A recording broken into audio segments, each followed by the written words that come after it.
celeiro de luz. Roque Jacinto. Depois da safra. Jesus advertiu que a seara era grande, mas os ceareiros eram poucos. Através do tempo, entretanto, os ceareiros se multiplicaram. A seara continuou crescendo, e o número de ceareiros, embora se conserve até hoje insuficiente, desdobrou-se no trabalho. Graças a esses abnegados servidores do Espírito, as safras não se perderam de todo, e foi possível a edificação de muitos celeiros, onde os homens podem hoje encontrar o bom trigo do reino de Deus. Roque Jacinto é um daqueles trabalhadores da última hora, de que fala o Evangelho. Apareceu recentemente na imprensa espírita, e já começou a lançar os seus livros doutrinários, apurados numa linguagem escorreita e clara. E ceareiro também, mas não se esquece dos celeiros que guardam as colheitas do passado. A vantagem do trabalhador da última hora é principalmente essa: trabalhar nas safras atuais e aproveitar as anteriores. Neste livro, Roque Jacinto oferece-nos a oportunidade de recolher o bom trigo da experiência e do ensino, que a semeadura evangélica propiciou às gerações. Podemos abastecer com ele os nossos alforjes. Perseverante e humilde, não faz obra dispersiva nem individual. Numa hora em que precisamos estar alertas contra a invasão dos reformadores, ele nos poupa as energias da vigilância, oferecendo-nos a verdade impessoal e pura, que provém da seara do Senhor. Um dos problemas da literatura doutrinária das opiniões pessoais, que surgem na imprensa e nos livros, como joio na seara. São poucos os estudiosos sinceros e humildes, que reconhecem a própria pequenez, sabendo repetir intimamente a expressão de João: é com acento circunflexo necessário que ele cresça e que eu diminua. Há muitos que estão ansiosos por crescer e suplantar o mestre e seus ensinos, avançando na frente dos ingênuos, como cegos condutores de cegos. Roque Jacinto faz o contrário disso, como o leitor vê nestas páginas. O que lhe interessa não é com acento circunflexo renovar os caminhos do Senhor, mas renovar o homem nesses caminhos eternos. Ele nos toma das mãos para levar-nos pela boa senda. Sigamo-lo sem receios. Zacarias 1. Esperanças. Na Judéia a tarde fora quente e o suor porejava nas frontes daqueles que andavam pela região, umedecendo-lhes os rostos num contraste com as paisagens ressequidas que se erguiam nos limites das cidades, antes dos grandes desertos. A noite caíra sem prenúncio de refrigério. Dentro de sua singela moradia, Zacarias se deixara postar ao lado de sua esposa, Isabel, em longo silêncio. O casal idoso semelhava-se a almas gêmeas fundidas no mesmo plano de vibrações afetivas, dispensando palavras nessa comunhão com a dor moral, que neles se instalara. Ela trazia os olhos marejados pelo pranto. Condenou-nos, querido Zacarias, porque não pude dar ao nosso lar a benção de um filhinho. Ele ouve meditativo, sentindo as lufadas quentes penetrando pela janela diminuta que se rasgava na parede traseira do cômodo. E por essa mesma abertura deitava olhares demorados e profundos às sombras noturnas, procurando varar os campos e fixar-se no horizonte penumbroso. Deus é a luz dentro das trevas, Isabel, falou consoladoramente e, sem se voltar à companheira, quase monologando, continuou breve espaço: sabe-lhe do meu coração dolorido pela vergonha que tenho, ante meus companheiros de sacerdócio, por ver que ninguém herdará meu nome e o nome de nossa casa. Porém, sabe também da conformação com que recebo suas determinações indevassáveis. Isabel sorriu contristada, recolhendo-lhe a amargura que se vertia das palavras e dos pensamentos do esposo. E meigamente informou: meu coração de mulher é um altar de súplicas, onde sacrifico todas as minhas ilusões à espera de que o Pai me conceda ainda uma graça que me redime e me retire do opróbrio diante dos homens. Que graça? Indagou o sacerdote, com uma entonação de visível ironia. A interpelada abaixou as pálpebras, velando os olhos que confessavam espanto. Com tantos anos a dobrarem-se as nossas costas, disse ela, já poderíamos revelar os sinais de nossa resignação no silêncio construtivo e no trabalho incessante. Zacarias compreendeu sem erro.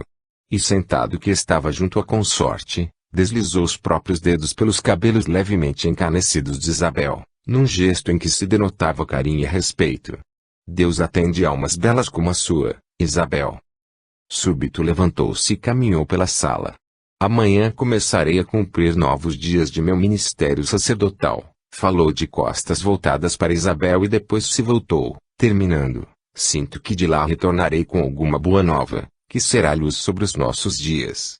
Ambos se fitaram, na penumbra, comunicando-se esperanças novas enquanto a noite avançava por sobre toda a Palestina. 2. Predições no templo. Zacarias estava frente ao santuário do Senhor, no templo da fé judaica. Fora sorteado entre os demais para o serviço de suas convicções, devendo queimar incenso no ritualismo de sua crença. A multidão, ocupando a nave, aguardava orando.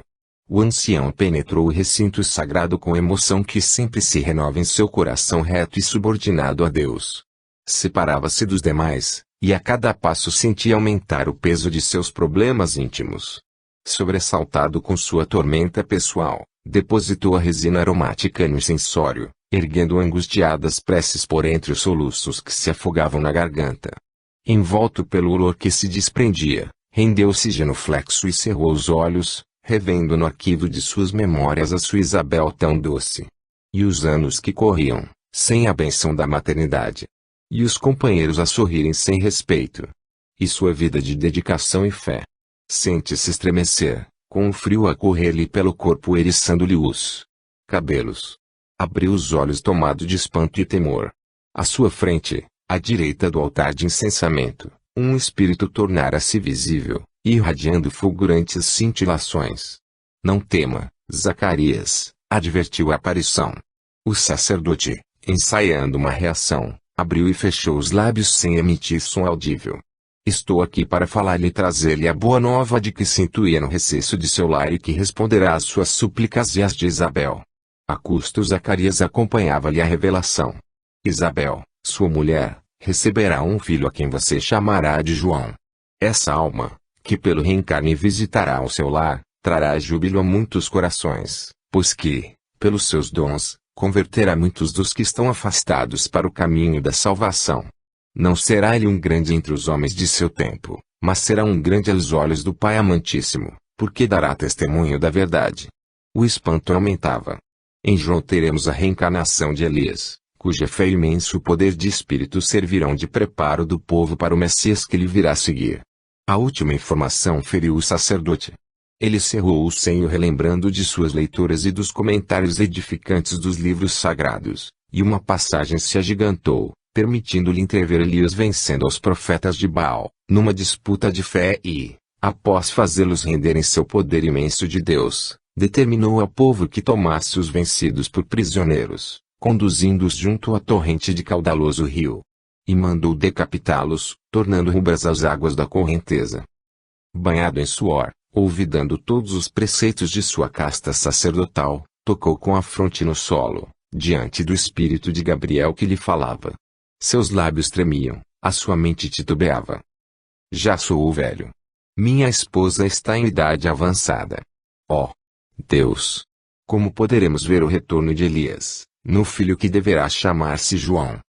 O mentor espiritual da hora recolheu-lhe as emissões mentais, ouvindo-lhe o coração, e informou prestativo. A sua falta de fé torna-o mudo, Zacarias. E até que você dê o seu testemunho, de sua boca não mais sairão sons. No lado de fora do santuário os demais sacerdotes temiam por algum acontecimento inesperado com Zacarias, tal era a sua longa permanência no recinto sagrado. E já se dispunham a providências, quando ele ressurgiu cambaleante. O corpo todo vibrava em agitação contínua. Cuidadosos inquiriram-lhe a razão da demora. Porém, embora empregando enorme esforço, contraindo angustiosamente os músculos das faces e do pescoço, não conseguia narrar a visão que tivera. Está mudo, sussurram os populares. Zacarias desdobrava-se gesticulando, fazendo sinais para revelar o que ocorrera. Mas ninguém conseguia entendê-lo. 3. A consagração.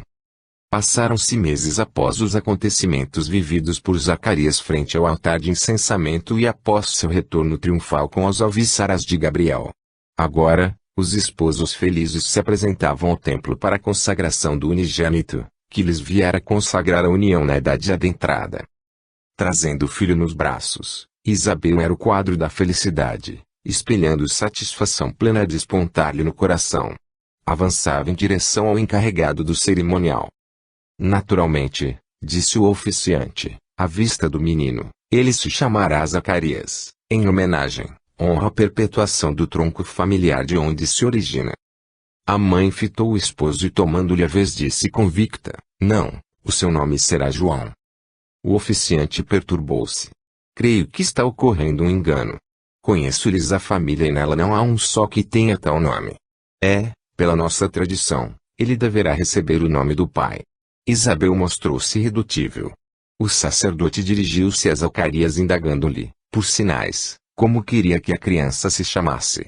Zacarias compreendeu-lhe o propósito, pois que os ouvia, e sentiu-se impulsionado a secundá-lo para não interromper um uso habitual em seu povo. Porém, sentiu-se de retorno à frente de Gabriel que lhe anunciara o nascimento do filho e lhe segredara ser o seu teto escolhido para o retorno de Elias. Retornando ao presente pediu aos circunstantes que lhe dessem uma tabuinha para escrever. Atendido, nela grafou bem legível, João é o seu nome. Ao pousar o estilete de que se servira, refletia que não seria esse o nome que atenderia às tradições seculares de seu povo, que dá ao primogênito o nome de um antepassado, mas era aquela denominação que o faria confessar aos homens a certeza que lhe sustentava na imortalidade da alma e na sua ressurreição em novos corpos. A sua hesitação se diluíra com a decisão de Isabel que afrontara as tradições, sofrendo os olhares da malícia e maledicência. Liberto das tribulações e dos temores, Zacarias reabriu a própria alma para a comunhão com os planos mais elevados da espiritualidade, recolhendo os fluidos vitalizantes que antes rejeitara. A sua voz retornou ao mundo dos homens a serviço de Deus. E sob inspiração mediúnica falou, bendito seja o Senhor, porque visitou e remiu o seu povo. Este menino será chamado profeta do Altíssimo, porque irá diante do Senhor para preparar-lhe os caminhos, para dar ao seu povo conhecimento da salvação no perdão de seus pecados, graças à imensa misericórdia divina. E por essa mesma misericórdia de Deus, visita-nos a aurora que vem do alto, iluminando num dia novo todos os que jazem em trevas e prisioneiros na sombra da morte, e dirigindo nossos passos no caminho da paz. Calou-se em seu cântico de exaltação e glória. O sacerdote moveu levemente a cabeça, reprovando o quanto ouvira, atribuindo o fato à senilidade de Zacarias e considerando que a loucura da velhice montara ninho no coração do amigo. Alguns dos presentes, porém, guardavam a nítida certeza de terem ouvido a voz dos profetas falando pelo pai de João. Isabel premiu o filho contra a alma, dolorosamente, desvendando as agruras que cercariam o rebento de seu amor nas estradas ásperas da existência.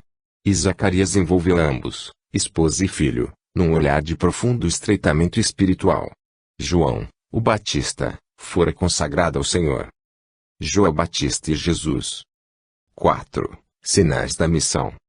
Desde a mais tenra idade, João, filho do sacerdote Zacarias, sentira-se possuído de ideais superiores aos dos de sua idade.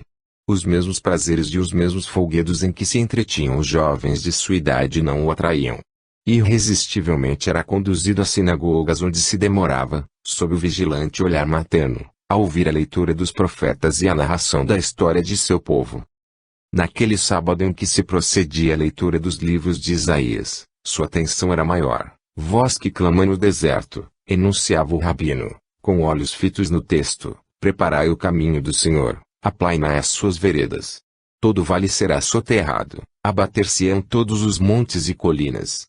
Tornar-se-ão retos os caminhos tortuosos, planos os acidentados, e todo homem verá a salvação de Deus. Aquelas palavras alcançavam-lhe diretamente o coração, despertando-lhe estranhas e nebulosas recordações, qual se para si mesmo falara Isaías em seus anúncios proféticos. Mais que noutros dias, sentia-se embevecido, e os espíritos que lhe acolitavam a tarefa de ser desempenhada filtravam-lhe inspirados anseios na alma. Fim da reunião do dia, quando nenhum comentarista mais tomou a palavra para opinar, retirou-se para a casa paterna, envolto em meditações profundas. Sentia que, embora fosse doce a permanência no lar sob o calor dos afetos de Isabel e Zacarias, no seio da família não poderia dar curso às ideias que acalentavam em sigilo. Sob o teto querido registrava toda sorte de embates humanos que nasciam e germinavam à sombra do templo que se esboroava pelas disputas constantes de mando e posições. Aos seus ouvidos chegava o troar da melancólica batalha, onde os homens tomavam Deus por bandeira para fazer das casas de fé e oração os tabernáculos do egoísmo e o tronco do orgulho. Era preciso ganhar distância dessas disputas. Era urgente isolar-se num deserto de ambições, onde a alma pudesse, pura e cândida, sustentar seus mais respeitáveis anseios, e pudesse ele aprestar-se para cumprir o próprio destino. A única sombra na região inóspita era a de João, que o sol projetava contra as areias do deserto, enquanto o jovem fitava o horizonte distante. O vento peneirava-lhe poeira ao rosto, temperando-lhe a resistência, prestando-lhe a epiderme para o tempo em que permaneceria no oásis, florescendo a própria alma para o seu trabalho de precursor do Messias. 5. De retorno. Era Pôncio Pilatos o governador da Judéia, representando Tibério César, cuja águia romana, simbolizando o poderio bélico, ensombrava a Palestina, quando João retornou para junto dos homens a fim de despertá-los ao caminho da redenção espiritual. Vinha pobremente vestido, saindo do deserto recoberto por veste de pelos de camelo e tendo um couro à volta da cintura. Barba longa, descuidada. Olhos transmitindo ondas de paz e vigor, e refletindo a sua decisão inquebrantável. A voz límpida e forte levantava-se em favor dos sofredores, dizendo-lhes da vinda próxima do reino de Deus, no Messias já muito esperado. Amadurecido nos ásperos labores do deserto, sua pele bronzeada era o mapa das privações a que se submetera para liberar suas energias mais profundas no esforço de estabelecer um vínculo permanente e imaculado entre a terra e os céus. Mercados e feiras, praças e estradas, choupanas e palacetes fidalgos, à margem dos rios ou defronte das construções que serviam de sinagogas, onde quer que encontrasse ouvidos urgindo pelos sons da esperança nova, derramava o fertilizante da advertência e da serenidade, revolvendo sentimentos e aprestando as ideias para a sementeira do Evangelho. Soprava nas almas o sopro da fé renovadora. Sua confiança e seu ânimo se transmitiam às multidões de aflitos que acorriam às suas prédicas, quais famintos do pão da alma, desfalecidos da fé que buscavam em lágrimas os raios renovadores do sol do Senhor. Ele não parava, porém. Acompanhando as refrescantes águas do rio Jordão, descera por entre terras verdejantes e suaves tapetes de relva em direção da Galileia, aproximando-se do lago de Genizaré. Ali, naquela região de pescadores, almas humildes e dóceis, varridas pelas tormentas de uma vida tribulada, estavam sazonadas para albergarem com carinho e devotamento os prenúncios da Boa Nova. E muitos passaram a unir-se aos seus trabalhos e pregações na condição de discípulos e amigos após ouvirem os chamamentos de reforma íntima. 6. Testemunhos. Não demorou muito para que os ecos das pregações de João atravessassem o átrio do Templo de Salomão, em Jerusalém, tornando-se objeto de exames entre os sacerdotes, que já lhe temiam as atividades, porque muitos dos que até ali tinham sido fiéis constantes se desatavam dos fardos pesados do ritualismo de que se haviam tornado escravos. Nas reuniões do Sinédrio, sem que se detivessem a considerar-lhe o espírito da mensagem, analisavam os claros abertos em suas fileiras. E confabulavam planos para fazer com que o precursor se perdesse, rompendo com a confiança que lhe dedicavam os populares. Um desses doutores das leis divinas, tendo permanecido a ouvi-lo no pátio do templo, em Jerusalém, ao término de uma de suas conversações enobrecedoras, antes que se dispersasse a multidão que o tinha escutado, destacou-se entre os demais e indagou-lhe abruptamente: "É você o Cristo que haveria de vir?" Um grande silêncio envolveu a todos e se achegaram para ouvir melhor a informação preciosa. João, porém, examinou o que lhe dirigia a questão, descobrindo-lhe o veneno que destilava com sua aparência de candura e de falso interesse. Vigiando-se, não se turbou, e sem aceitar o convite da lisonja redarguiu firmemente: "Eu não sou o Cristo. Nem sou Elias e nem sou profeta." Um ligeiro murmúrio agitou os presentes. "Eu renovo o símbolo da água a todos os que se arrependem de seus pecados e aspirem a um novo dia em sua vida. Mas faço isso apenas até que venha o Cristo. Ele virá após mim, e não mais terá na água o princípio de iniciação dos homens no mundo de Deus. Seus sinais eternos repousarão no Espírito, que passará a falar no homem através do homem para toda a humanidade. O sacerdote não se deixou vencer em seus negros propósitos. Conhecia o fermento da vaidade, que faz crescer nas almas as presunções desequilibrantes. Não creio somente agora em meus ouvidos, profeta de Deus, destacou em voz meiga, aparentando humildade. Que viram os meus olhos, senão o poder de sua alma, fazendo retornar aos caminhos da fé muitos dos que se perdiam nas sombras da descrença e da maldade. Que ouviram os meus ouvidos, senão o relato das conversões de malfeitores e bandidos, de criminosos e perigosos bandoleiros para as casas de orações e crença. Se meus olhos viram e meus ouvidos ouviram, não posso crer em mais nada a não ser que estou em frente ao nosso esperado Messias. A multidão deixava-se conduzir ao fino engodo, entretecido com as ardilosas mentiras. Então, indagou-lhe após a breve pausa ao sacerdote, você não é o Cristo? João Batista fitou o horizonte. Ele, que virá após mim, é aquele de quem não sou digno sequer de desatar-lhe as correias das sandálias. Voltando-se ao desapontado intrigante advertiu-o, digo-lhes aqui, sacerdotes e levitas, o que já tenho repetido abertamente a quantos queiram ouvir os anúncios dos céus e não as suas trombetas, as trombetas dos homens, convertam-se, pois que o reino dos céus está próximo. Evidenciando invencível mal-estar, o insinuante agente das sombras se confundiu com a multidão. Abriu caminho e bateu em retirada. João não permitira alteração de seu roteiro pessoal sob a influência dos convites desequilibrantes. E por reconhecer que cada obreiro tem a sua tarefa definida, não lhe cabia usurpar o lugar do Senhor para que não viesse a confundir-se com suas naturais limitações de amor e de sabedoria. 7. Poderosos. Tendo por palco as margens do límpido rio Jordão, o dia afanoso semelhava-se à época de férteis messes, com almas cândidas bendizendo os banhos lustrais do novo reino. Alguns discípulos romperam pela multidão, alcançando o centro maior das atividades. Chamaram João em particular e possuídos de grande alegria anunciaram que muitos dos que oficiavam o culto religioso no templo de Jerusalém e muitos dos que pregavam nas sinagogas aos sábados, ali tinham vindo para somarem-se às fileiras que se adensavam em torno do precursor. João recolhia os informes, meditativo. Dirigiu-se ao encontro dos recém-vindos e com eles sustentou curto diálogo, estudando-lhes as almas, rompendo a máscara dos sorrisos para senhorear-se dos propósitos que medravam em seus corações. Descobriu que não estava tratando com criaturas dispostas a reconstruir suas existências em trabalhos fraternos e amorosos. Acolhê-los junto aos incipientes da fé apenas em razão do prestígio social e financeiro que gozavam entre os mais bem-postos da época, seria abraçar maus obreiros, por lobos vorazes em redil de ovelhas. Disse-lhes em tom firme, raça de víboras, quem os preveniu para que tentassem a fuga da justiça vindoura.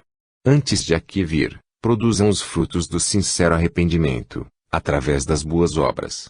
E afastem da alma a presunção de que sejam privilegiados aos olhos do Pai Eterno.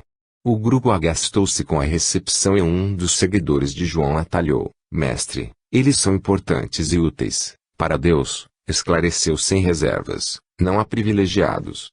Somente são dignos e importantes os que trabalham para conquistar a bondade efetiva para sua própria alma. Entre os humildes que acompanhavam o encontro, um deles indagou com simplicidade, que deveremos fazer para sermos dignos daquele que virá? Todos os que almejam a iniciação em Cristo, ponderou o prestativo, hão de ter suas almas voltadas em favor de seus semelhantes. Que ninguém, pois, retém além do que lhe é necessário, para que os cuidados com o supérfluo não lhe roubem do coração o cuidado com o reino de Deus. Um publicano, então, indagou, e que devo fazer eu, João Batista? Você, que é servidor do povo, nada exige além daquilo que lhe for ordenado. E eu que sou soldado? Perguntou o outro. Que os encarregados da ordem não usem de violência e nem se deem as denúncias falsas para assaltar a bolsa dos outros. Preciso é que todos se contentem com o que possuem e com o seu próprio salário. Silêncio respeitoso. O roteiro sacrificial, apresentado como essencial para beneficiar-se na vinda do Senhor, entristecia muitos corações viciados em aspirarem ao reino celestial como um caprichoso favor da divindade à criatura. E, com escribas e fariseus, alguns amigos do trabalho desempenhado por João também abandonaram o campo da reforma íntima. 8. diante do Messias. Empenhando-se na recuperação dos que se encontravam enredados com o mal, João movia sua vontade inquebrantável e envolvia com sua bondade imensa todos os desprotegidos da fortuna. Impressionava vivamente muitos dos seus seguidores. E eles sonhavam desassombradas visões de glória humana, convencendo-se serem predestinados a tronos imperiais. Confabulavam entre si que o precursor era o próprio Messias, mas que talvez ele não julgasse ainda chegada a hora de revelar-se e tomar de salto o poder e sufocar toda espécie de mal no mundo. O missionário confrangia-se por seus amados. Sabia-se cercado de invigilantes criaturas que se deixavam seduzir com o brilho fugaz das posições terrenas. Em mais de uma das muitas conversações que sustentavam os amigos, ao cair da tarde após as pregações de Eunas, às margens do generoso e fertilizante Jordão, tais insinuações alcançavam-lhe os ouvidos. E por mais negasse ser o Cristo, não conseguia remover do espírito de alguns de seus mais próximos colaboradores a ideia de perturbação. Naquela tarde, mais que nas outras, sentia-se agoniando pelas ausências do entendimento. Doíam-lhe tais reflexões, quando viu aproximar-se um homem ainda moço, que deixava transparecer nos olhos, profundamente misericordiosos, uma beleza suave e indefinível. Longos e sedosos cabelos molduravam-lhe o semblante compassivo, como se fossem fios castanhos, levemente dourados por luz desconhecida. Sorriso divino, revelando ao mesmo tempo bondade imensa e singular energia, irradiava de sua melancólica e majestosa figura uma fascinação irresistível. Era Jesus, filho de Maria, seu parente. À sua aproximação, João sintonizou-se com planos sublimes, anotando uma figuração delicada, e que não se exprimia na terra na forma comum dos homens, que descia do firmamento, lançando de si raios luminosos de pureza celestial. Era a região de espíritos redimidos e santificados, cooperadores do Cristo, que vinham anunciar o início do reino de Deus e, em nome do Pai, afirmaram: "Este é o meu Filho amado, em quem me deleito." Em êxtase, de olhos úmidos e alma soluçante, João balbuciou respeitoso: "Eis aqui o Cordeiro de Deus que tira o pecado do mundo. Este é o de quem eu dizia: após mim, vem um homem que é o maior do que eu, porque existia antes de mim. Eu não o reconhecia, mas vim aplainando-lhe o caminho para que ele se tornasse conhecido em Israel." Vi o Espírito descer do céu e pairar sobre ele. E dele agora dou testemunho a todos, porque é verdadeiramente o Filho de Deus. Os passos suaves de Jesus e sua presença radiosa penetravam-lhe pela alma torturada pela incompreensão humana, trazendo-lhe um estranho e desconhecido refrigério, qual aragem sublime a serenar-lhe o inquieto coração. 9. Que ele cresça. Os espectadores aumentavam, presenciando a curiosa divergência surgida entre o judeu forasteiro e os discípulos de João Batista, com referência ao Rabi Nazareno há pouco surgido. O Nazareno, altercava o forasteiro, purifica os homens pelo conhecimento que lhes transmite. Ele abre o próprio coração qual nascente inesgotável de consolação e inicia a todos nos mistérios do amor. Mas ele foi iniciado por nosso mestre, talvez sim, redarguiu outro com ironia. Mas, mesmo que fosse iniciado por João, a sua purificação é maior, porque não se realiza apenas num símbolo. Acolhe todos os pecadores e o povo está com ele. O seguidor do Batista tornou-se rubro, irado. Sentia-se espicaçado em seu amor próprio nesta disputa que voluntariamente aceitara. Abandonou seu contendor em meio da controvérsia e partiu juntamente com outros companheiros Zenon, local em que João estava empenhado em seu trabalho. O grupo aproximou-se e falou o principal: "Mestre, aquele Jesus que estava consigo além do Jordão, e de quem o Senhor deu testemunho, agora também está fazendo seguidores. E todos vão ter com ele." Na acusação que se velava na informação transmitida, o precursor compreendeu que o orgulho ferido se vestia de zelo, naquelas almas generosas mas imprevidentes, que se doíam por não estarem ocupando os primeiros lugares na preferência dos homens. Esboçou, porém, ligeiro sorriso, tal pai amoroso que surpreende o filho em falta inconsciente. "Não pode o homem", disse João, "receber coisa alguma que lhe não seja dada pelo céu." O zeloso discípulo, que aguardava outra reação, tornou-se furioso e agressivo. Convenhamos que se os céus não amparam a criatura ela nada realiza de útil. Mas isso não autoriza quem quer que seja a afirmar-se o Cristo. E o Nazareno silencia, quando lhe dizem que ele é o Cordeiro de Deus. Mas, contrapôs João, vocês mesmos são testemunhas do que eu disse e repito, não sou Cristo, sou enviado adiante dele. O voluntarioso seguidor baixou as pálpebras, mas não se deu por vencido. Não negamos o testemunho de suas palavras. Porém, não é justo nos confiemos calados ao juízo temerário dos homens que buscam humilhar-nos, diminuindo-lhe a grandeza, mestre. João envolveu em carinho amigo. O Cristo tem a humanidade por sua esposa. E muito me regozijo ao ouvir a sua voz, falando à terra. Essa é uma alegria que me tome o coração. O sorriso da ambição desabrochou no informante. Mestre, se você é amigo do esposo é porque também representa a verdade dos céus. E como emissário da verdade não lhe cabe ser ignorado pelos homens. Tome o seu lugar entre os maiores do novo reino, filho meu, esclareceu o precursor, colocando a mão no ombro do discípulo. Na sementeira do evangelho é preciso que o Cristo cresça e eu diminua. A afirmativa encerrou o assunto. Foi-lhe possível compreender, naquela suprema lição de ajustamento espiritual, que o propagador do reino de Deus não deve porfiar em tomar o lugar do próprio reino. Fazendo crescer-se a si mesmo com o fermento disfarçado do orgulho, trará prejuízo à obra de que é simples intermediário, pelas quedas a que está sujeito pelas limitações de sua evolução natural. Filhos, ponderou-lhes João, inspirado nas esferas celestes, aquele que vem do alto está acima de todos. Aquele que vem da terra é terreno e de coisas terrenas fala. Quem vem dos céus está acima de todos e dá testemunho do que viu e ouviu, mas ninguém recebe o seu testemunho. Aquele que receber o seu testemunho, esse atestou que Deus é verdadeiro. Aquele que Deus enviou fala as palavras de Deus, pois Deus não lhe dá os conhecimentos terrenos por medida. O Pai ama o Filho e tudo lhe pôs nas mãos. Aquele que crê no Filho descobre a vida eterna. Aquele, porém, que não atende ao Filho não se beneficia com os bens maiores da existência, mas a reação da justiça divina fica sobre ele. Silêncio respeitoso, que ninguém ousava quebrar. O precursor passeou seu olhar pelos amigos da hora, assenhoreando-se de seus pensamentos. Lia-lhes no íntimo e descobria neles muitos que se fariam arautos do Cristo, em futuras reencarnações, tomando dos evangelhos unicamente para engrandecerem-se a si mesmos, divorciando-se da obra libertadora de consciências. E muitos conturbariam as revelações cristãs somente para não se despojarem da lisonja que floresce nos lábios dos que lhes nutririam a vaidade pessoal.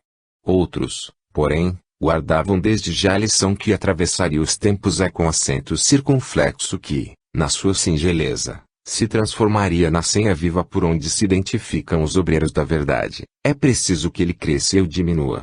Enon fervilhava de forasteiros que iam à procura de João, e depois se encontrariam com Jesus nas pregações excelsas do Evangelho. 10. Prisioneiro. Sereno, de mãos atadas, João Batista se deixava conduzir pelos dois guardas, atravessando corredores sombrios e úmidos do palácio de Herodes, o pequeno rei judeu da região. Avançavam sem trocar palavras e suspenderam a marcha frente à porta da câmara particular da habitação palaciana. Fizeram-se anunciar e entraram.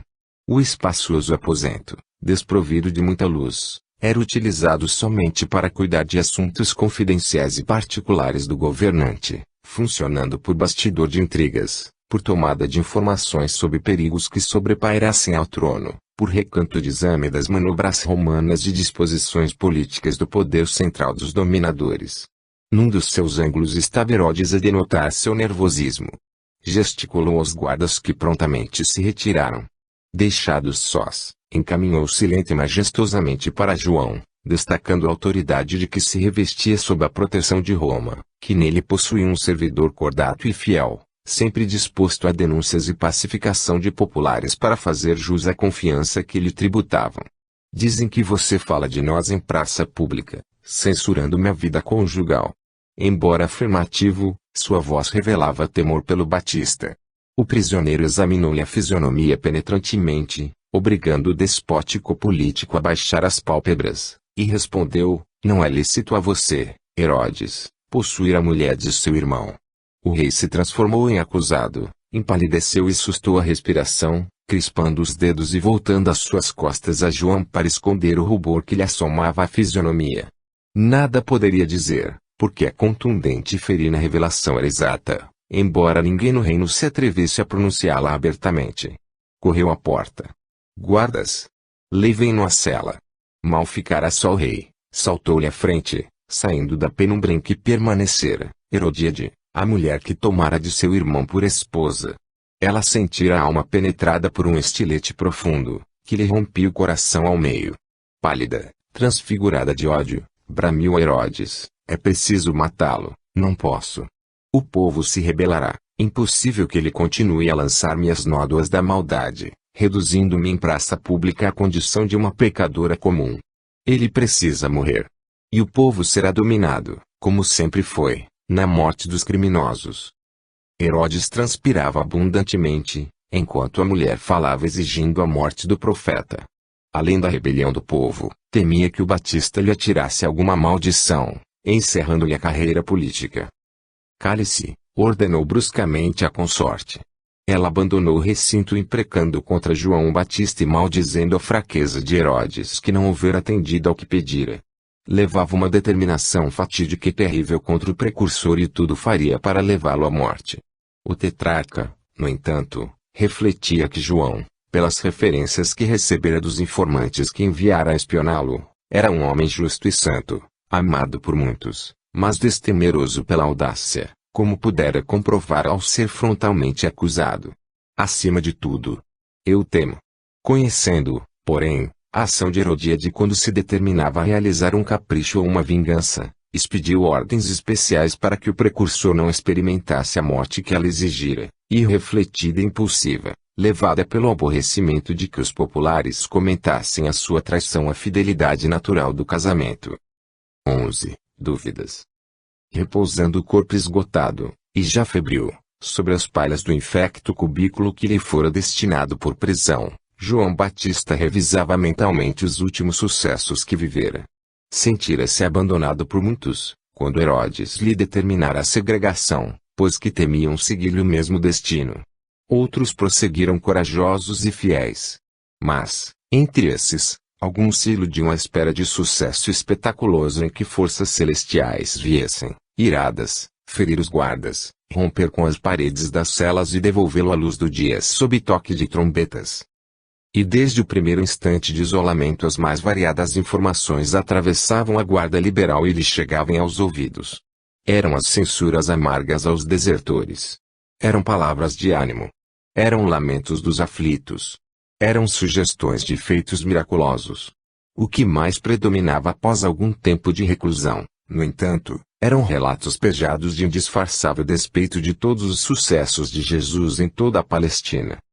Mestre, ouviu um sussurro, interrompendo a dilatação de seus pensamentos na reflexão e nas preces. Ele se levantou, aproximando-se das divisões que o separavam da liberdade física. Era um dos céus que o havia despertado e discretamente lhe informava: aquele tal de Jesus, vindo de Nazaré, tem operado em nome do Altíssimo. Dizem que ele está louco, pois tenta fundar um reino em que todos se amarão como irmãos do mesmo Pai. Teve a audácia de derrogar a pena de talião de nossas mais caras tradições, substituindo olho por olho, dente por dente, por um amor que vai além da família, beneficiando aos próprios inimigos. A pausa que fez o noticiarista dizia de todo o escândalo que lhe entrevia nas atitudes de Jesus. Era-lhe impossível conceber um dia confraternizar-se com os romanos orgulhosos e dominadores e querer bem aos criminosos. O prisioneiro verteu 2 lágrimas que se esconderam nas sombras da cela. Entrevia as agruras que experimentaria Jesus, semeadas por corações ímpios beira dos seus caminhos. Quantos sofrimentos o Cordeiro de Deus experimentaria, muito maiores do que os seus. Mestre, insiste o discípulo que não lhe anota a sensibilidade espiritual. O que esse Jesus ensina aos populares não se ajusta aos que arregimentam exércitos para formar um reino. Cercar-se de estropiados e cegos, de mudos e leprosos. Prega a resignação aos dominadores, sufoca todo ardor que transforma cada braço em arma poderosa e invencível que se abaterá contra os forasteiros que dominam nossa gente. Contudo, ele é o Cristo, afiançou João para serenar o amigo que lhe fazia o relato. Impossível, jamais de uma vez lhe afirmei que ele é o Messias, o Cordeiro de Deus. Já vocês mesmos o identificaram como tal. O jovem movimentou a cabeça discordando. Mas iluminou as faces com um sorriso de quem procura desvendar segredos e indagou curioso, qual a senha para identificá-lo. O que lhe dá tanta certeza? A chocante indagação de quem tiver oportunidades renovadas de inteirar-se dos trabalhos de Jesus refletia a atitude daqueles que observam Cristo à distância, indagando-se a todos os momentos como reidentificá-lo a cada segundo, a cada momento, em cada circunstância. Assim como ele, também os demais emissários divinos serão interrogados silenciosamente pelos que se atribulam com os próprios programas, sem se identificarem com os trabalhos sublimes. O precursor, porém, para não alongar detalhes teóricos ou provas de evidência, resolveu remetê-los ao encontro do verdadeiro modo de identificar um enviado do Pai. Dirijam-se para onde se encontra Jesus de Nazaré. Lá chegando, digam-lhe que eu os mandei e façam-lhe esta pergunta: é o Senhor aquele que há de vir, ou havemos de esperar outro? Eles ficaram contrafeitos. Encontrariam alguma prova que denunciasse os planos do filho do carpinteiro da aldeia de Nazaré? Ou ele lhe detalharia planos até então conservados secretos? Rogo-lhes, reafirmou João Batista, que guardem muito cuidadosos a resposta que lhes der e me tragam. Os enviados partiram ao encontro de Jesus, deixando João Batista entregue às suas meditações e preces sobre as palhas da prisão a que Herodes o condenara. 12. Sinais reveladores. Os discípulos enviados por João Batista para recolherem as informações de que Jesus era ou não o Cristo esperado, divisaram ao longo a aglomeração popular em torno do Nazareno, que eles acreditavam ser um embusteiro. Infelizes e enfermos de toda a sorte, atraídos pelas narrativas de seus feitos, estavam a circundá-lo respeitosos, olvidando as próprias agruras com o magnetismo que manava com suas palavras doces e vigorosas. O seu porte admirável e as ondas de ternura e simpatia que de se evolavam naturalmente tornavam-no distinto entre os demais homens ali presentes. Doía o coração dos recém-vindos notarem aquela preferência dos populares, enquanto o seu mestre estava confiado a uma prisão imunda, com uma sentença de morte a pender-lhe sobre a cabeça. O Nazareno havia promovido uma descentralização de atenções que antes se polarizavam em João. E se esta preferência houvesse permanecido, após o seu aprisionamento, por certo Herodes o libertaria de pronto, por temer as represálias de reter em suas celas um profeta amasso por todos. Tomaram o rumo do centro do ajuntamento, forçando a passagem por entre os que haviam acorrido à prédica do Rabi Galileu. Um deles, porém, parou e disse: será conveniente esperarmos que ele fique só, depois de dispersar a multidão, para que possa argumentar de sua origem e de seus trabalhos e convencer-nos de quem realmente ele é. Jamais, opôs-se o outro, afoitamente. Perguntaremos mesmo frente ao público. Acaso não notou que muitos dos que se encontram aqui eram os mesmos que nos iam procurar às margens do Jordão, para receberem a benção de João? Serão testemunhas, como nós o seremos também. Não será mais justo, porém. Basta. Vamos. Não percamos tempo. Jesus voltou-se para recebê-los. Nada viemos pedir-lhe, Jesus, pois somos discípulos fiéis de João, o Batista. Aqui estamos para dizer-lhe do que nosso mestre quer inteirar-se. Fazendo uma pausa, como a realçar a importância da escola a que se filiavam e da autoridade de que se revestiam, indagou abruptamente: é você, Jesus, o Cordeiro Divino que esperamos, ou ainda haveremos de esperar outro? O semeador divino envolveu-os em seu amor infinito, acolhendo-os por algum tempo ao convívio de seus discípulos amados e, à sua vista, retornou à multidão de aflitos. Suas mãos sublimes curaram muitos doentes. Os atrofiados conquistaram de novo o movimento.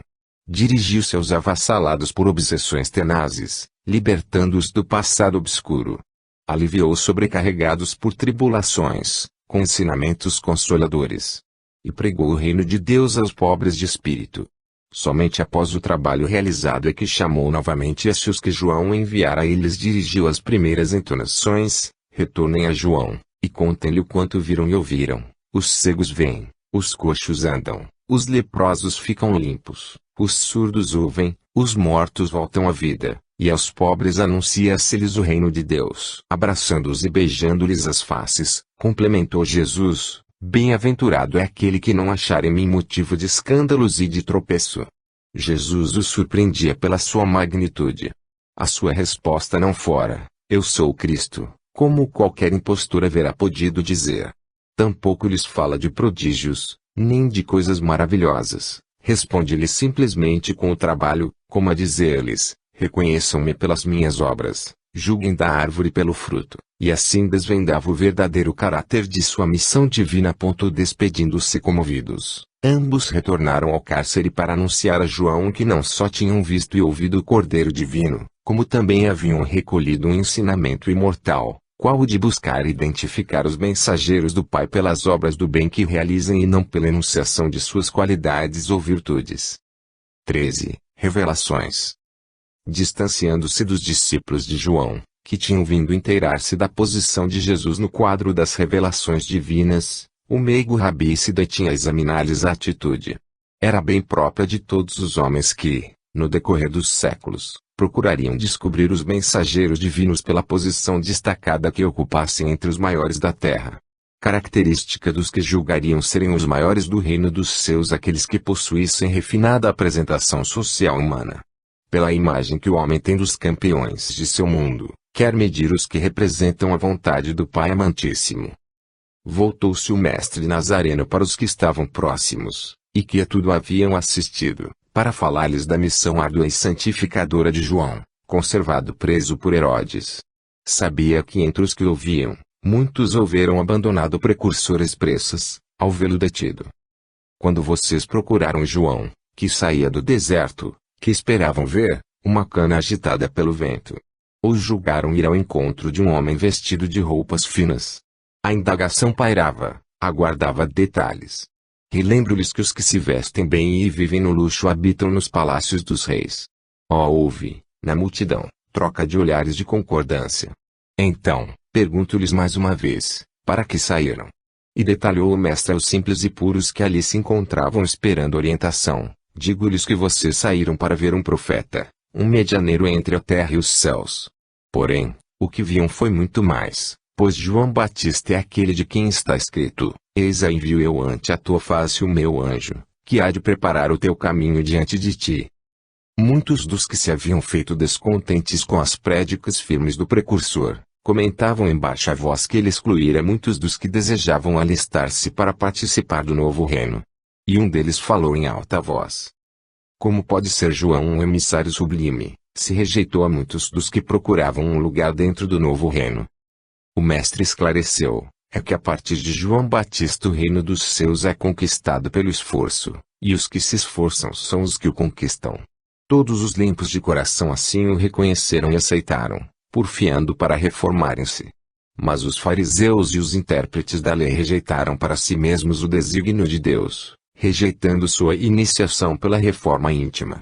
Um escriba presente entre os populares, referindo-se às exposições de Jesus, indagou: quando nos livros santos lemos: eis que envio eu ante a tua face o meu anjo.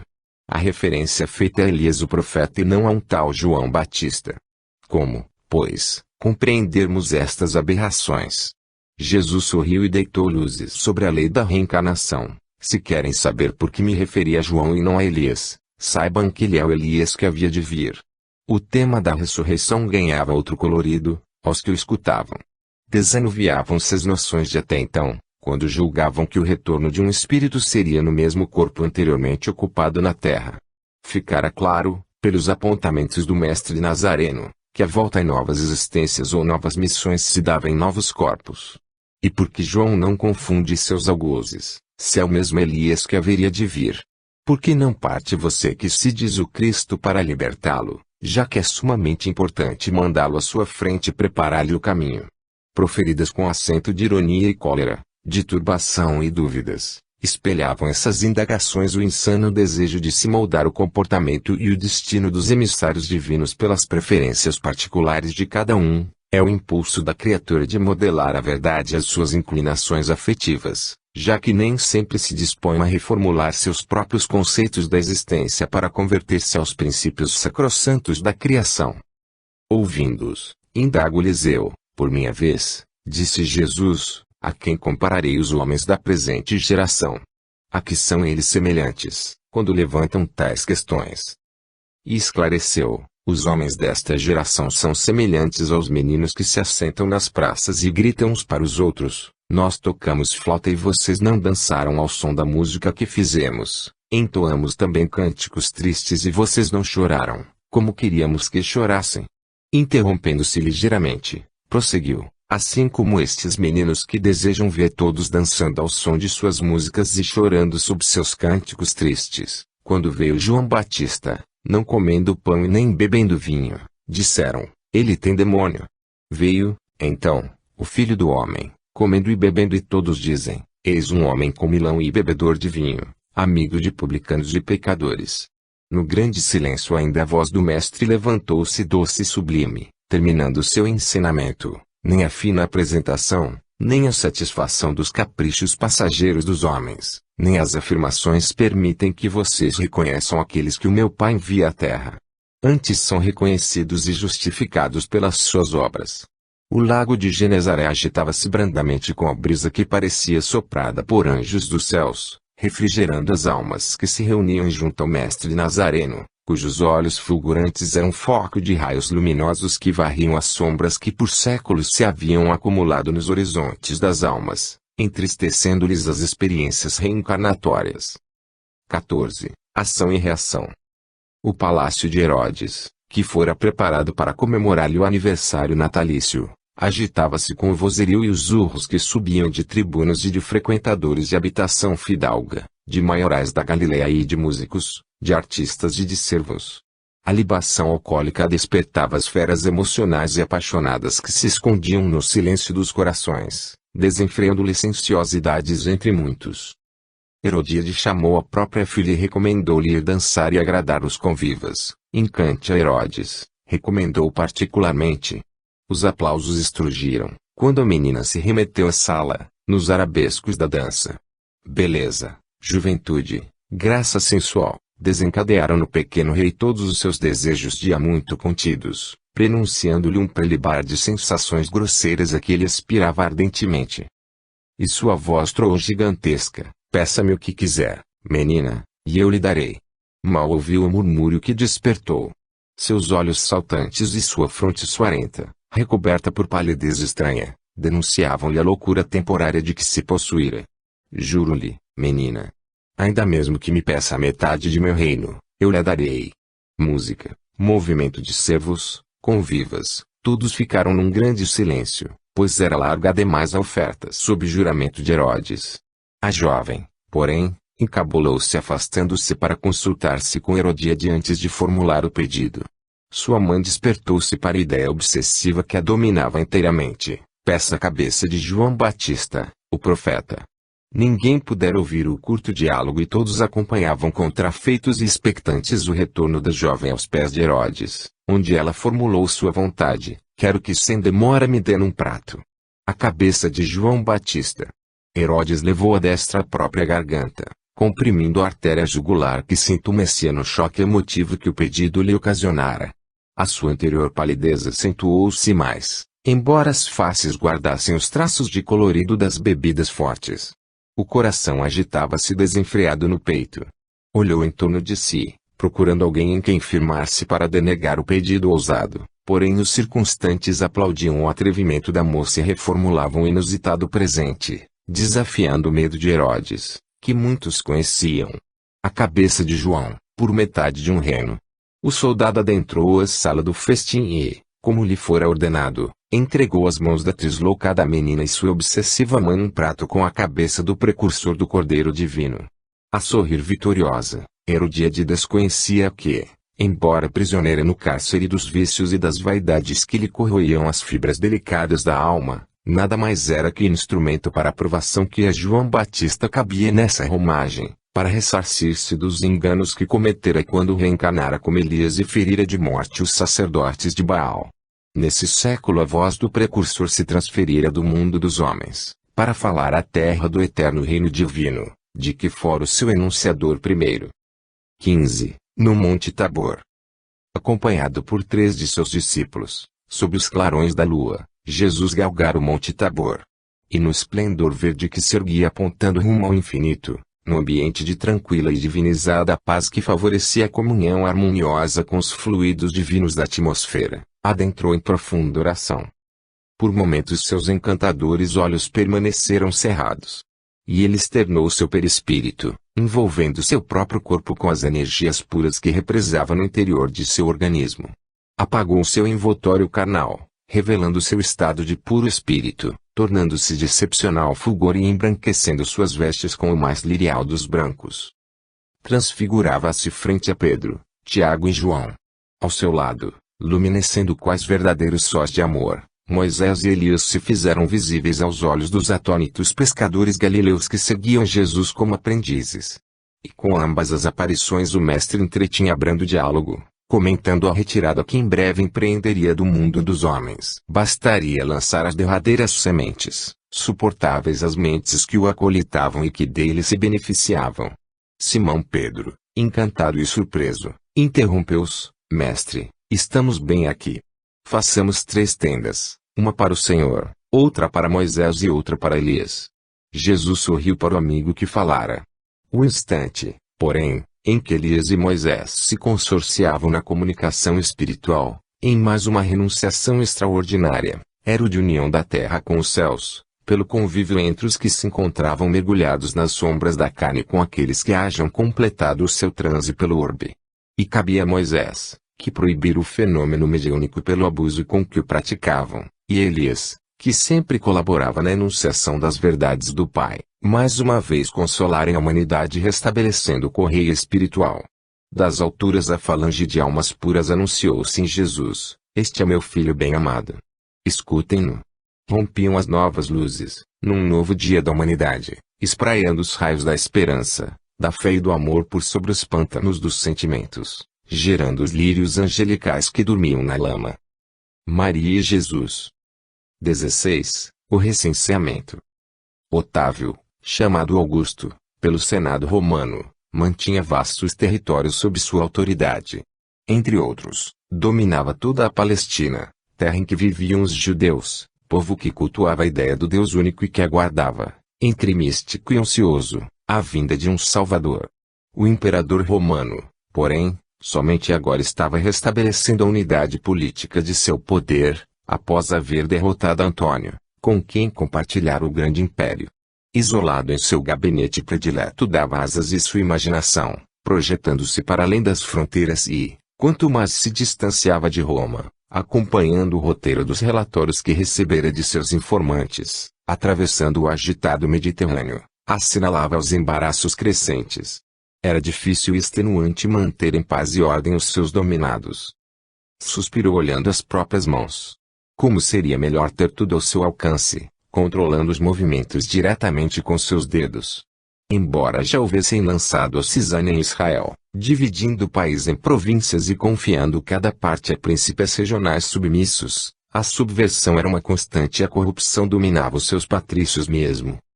Tudo é tão precário, monologava desalentado. Não obstassem tais problemas, por si só tão angustiantes, ainda a arrecadação de tributos não cobria as despesas decorrentes da sustentação de tropas mercenárias que se aquartelavam nas cidades principais sob o palio romano. Lancemos novos impostos. Esta solução simplista que lhe deitavam continuamente aos ouvidos alguns bajuladores da corte não era solução. Ocasionaria revoltas incalculáveis nos seus dominados, pois que os pobres seriam vilmente feridos e achacados pelos oportunistas que se valeriam de sua autoridade de coletores de impostos para aumentarem suas fortunas particulares. E rebelião origina despesas ainda maiores com a movimentação de exércitos, como ocorrera para derrotar Marco Antônio e Cleópatra. Ergueu-se o meditativo imperador, carregando o peso da administração para os salões onde mandara se reunissem os seus principais conselheiros. A solução é tributar a fortuna. A sugestão a princípio soou mal, não muito sólida, pois não se cogitara jamais de estabelecer diversificação no estabelecimento de tributos. Sempre fora norma que todos pagassem na mesma proporção. Mas o relator demonstrou que tal medida obrigaria a um levantamento de fortunas, permitindo que os maiorais do império estabelecessem um controle rígido na arrecadação.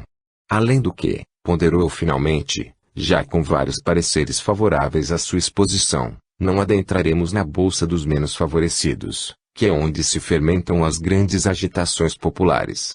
Otávio ouvia com atenção os debates. Processemos o levantamento de todas as famílias de nossos territórios. Relacionemos os bens particulares. Inventaremos as propriedades.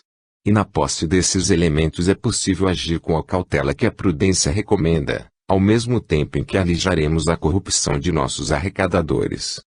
Todos foram unânimes na aprovação, restando tão somente ouvirem Otávio que